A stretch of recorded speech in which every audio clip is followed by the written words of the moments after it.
Waziri Mkuu Kassim Majaliwa afafanua kuhusu mkakati wa serikali wa kukabiliana na ukatili kwenye jamii, ambapo amesema serikali inatekeleza mipango mbalimbali ya kudhibiti masuala ya ukatili, ikiwemo kutoa elimu pamoja na kushirikiana na wadau na taasisi zinazopinga ukatili.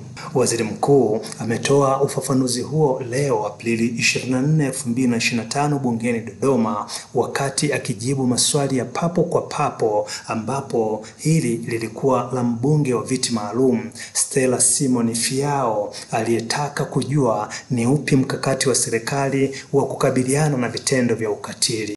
Mheshimiwa Waziri Mkuu, kumekuwa kuna wimbi kubwa sana la vitendo vya ukatili dhidi ya binadamu katika makundi mbalimbali ndani ya nchi yetu.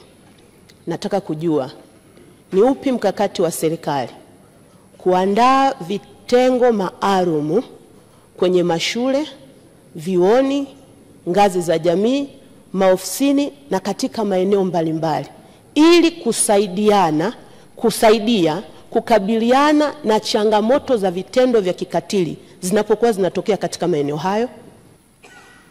Tunayo na tunashuhudia matukio ya ukatili dhidi ya watoto, wanawake, wazee, walemavu na makundi mbalimbali kwenye jamii yetu. Serikali ina utaratibu na imejiwekea mkakati wa kuhakikisha kwamba tunapunguza kwa kiasi kikubwa ukatili wa makundi haya. Na moja ya utaratibu huo, kwanza, Rais wetu wa awamu ya 6 Mheshimiwa Dr. Samia Suluhu Hassan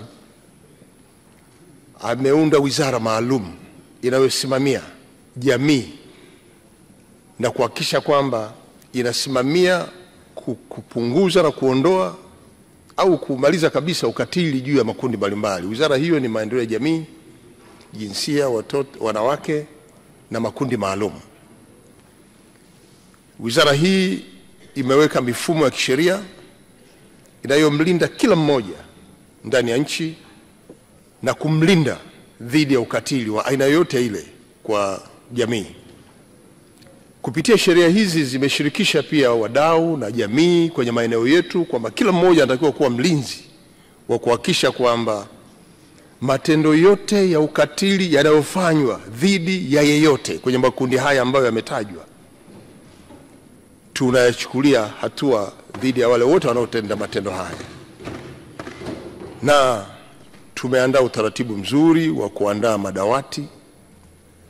Tumeweka madawati kwenye taasisi zote za umma kama vile shule za msingi, shule za sekondari, vyuo vya elimu ya kati mpaka vyuo vikuu.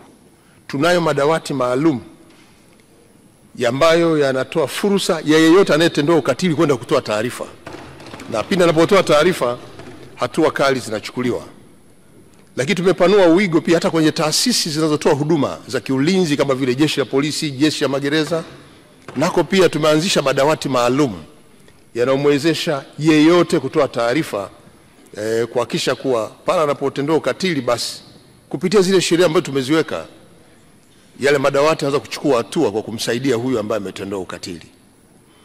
Mkakati mwingine tu ambao sasa tunaufanya ni kuhakikisha kuwa tunaendelea kutoa elimu kwa jamii, kushiriki kamilifu, kutoa ulinzi kwa kila mmoja. Pale ambako mtu anaona kuna tukio la kikatili, basi achukue hatua mara moja ili kuwezesha jamii, kila mmoja kutimiza haki yake ya kupata huduma na kufanya mambo ambayo yanamletea maslahi kwenye maisha yake. Kwa serikali na mkakati huu wa kuanzisha madawati ndio unaotoa nafasi kwa wale wote wanaotendewa ukatili. Nitoe wito kwa jamii.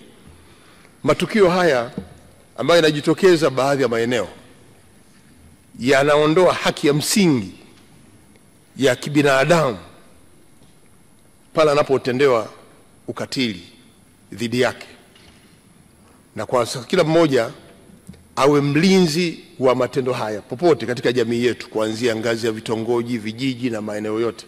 Pale ambako kunajitokeza jambo hili, basi tuchukue hatua dhidi ya wale ambao wanatenda matendo haya.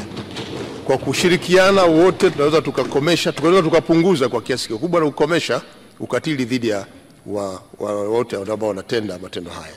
Kwa hiyo mkakati wa serikali utaendelea nao na tutaendelea kutoa elimu kwa jamii, kuhakikisha kwamba jamii inatambua umuhimu na inatambua wajibu wake, lakini pia tutaendelea kushirikiana na wadau ambao wameanzisha taasisi zinazosimamia kupinga ukatili dhidi ya makundi haya, na pale ambako tutakuwa kuna umuhimu wa kuona namna mzuri ya kuhakikisha kwamba jamii inaishi ikiwa inatendewa haki, ikiwemo na taasisi za haki ya binadamu, tutaendelea kushirikiana nao tuweze kukomesha au kupunguza au kukomesha kabisa ukatili dhidi ya makundi mbalimbali ambayo tunaishi nayo kwenye jamii.